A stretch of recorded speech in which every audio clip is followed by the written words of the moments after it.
মলদ্বীপসের night লাইফটা কেমন। এর আগে হচ্ছে আমরা মালে, হুলুমাল এবং আরও অনেক জায়গায় ঘুরেছি, অনেক কিছু দেখানোর চেষ্টা করেছি।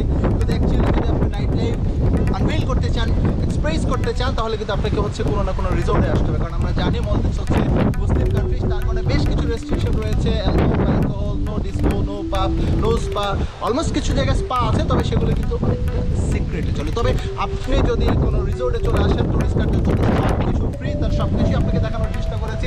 আজকে বিদায়।